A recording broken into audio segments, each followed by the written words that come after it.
Bot na pakwan.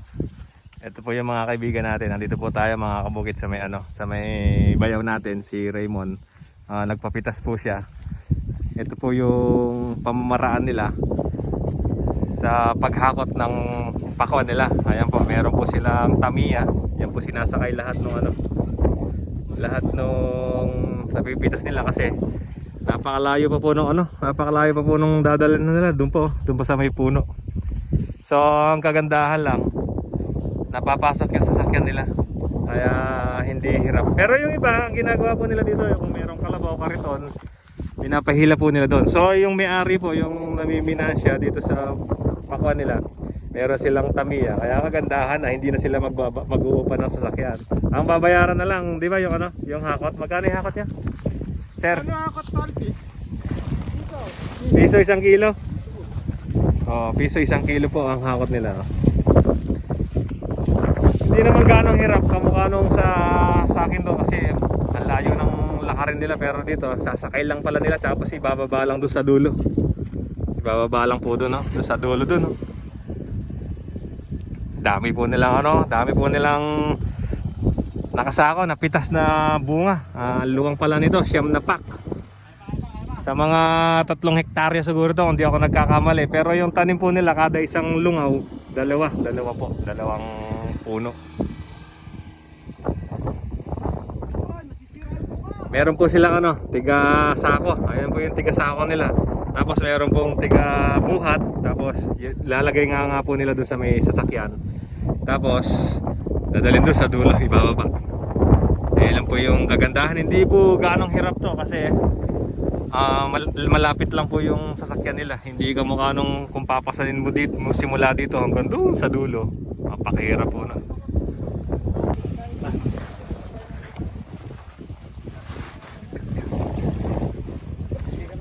Dito po nila dinadala yung mga inihahakot na pakwan, mga kabukid. Ang kagandahan lang po yung trabaho po nila. Madali lang po yung trabaho nila kasi meron po silang sasakyan. Yung iba po kasing nakikita ko, mano-mano po nilang binubuhat dito yung mga pinipitas po nila doon sa dulo.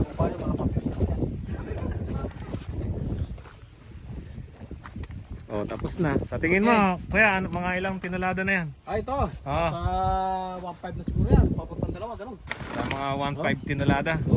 Ibig sabihin, nasa 800 isang sakay nito, ganun talaga. 700, 800, Pag nakasalas kasi yung sumasakay ng 1.2 yan pagka maganda yung sakay, Pagka maganda sakay. Hindi nakasaka. Makakarga ng 1.2 pala yung karga nito pagka hindi nakasaka, pagka maganda yung pagkakasakay niya. So parang nakikita kong nagugutom na kaya. Alauna na ng tanghali meron pa po sila doon, mga kabukid, meron doon. Tapos yung may-ari, may-ari. Nagtitimbangan pala sila dito. Dito po sila, nagtitimbangan na.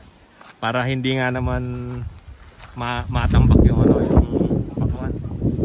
Ito po, ano po yan? Ay, yung sinila. Class C.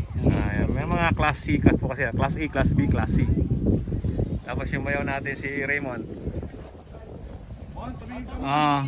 Ito po yung kauna-unahan niyang pagpapakwan, pero ang dami po niyang inane. Sinasabi ko, walang magaling pagka yung pinagkalooban ka. Kasi kahit nakagaano ka kagaling, pagka hindi ukol, hindi bubukol. Kaya tingnan mo yung bayo ko. Ngayon pa lang nagtanim ng pakwan yan. Tingnan mo, ang dami niyang inane.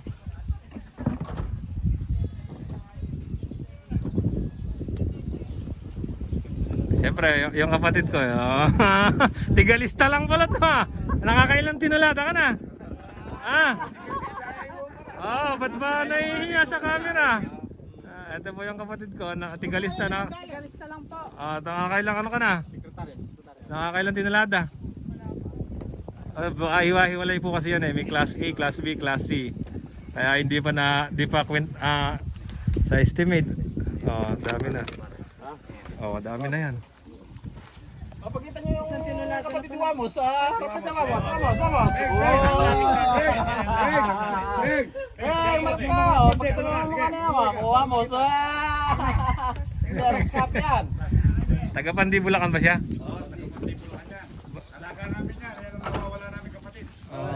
Buti po nakarating po dito sa inyo. Pagpalitaw na pakawan. Ano yun? Ay, class A, no? Lalaki. Class A na lahat to? Saan ito? Oh.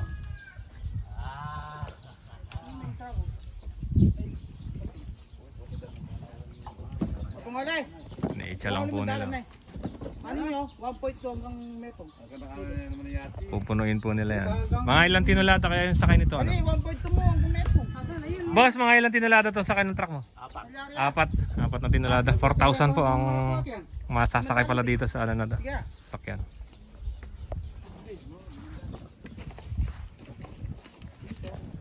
Iniitsa lang pala nila mano-mano.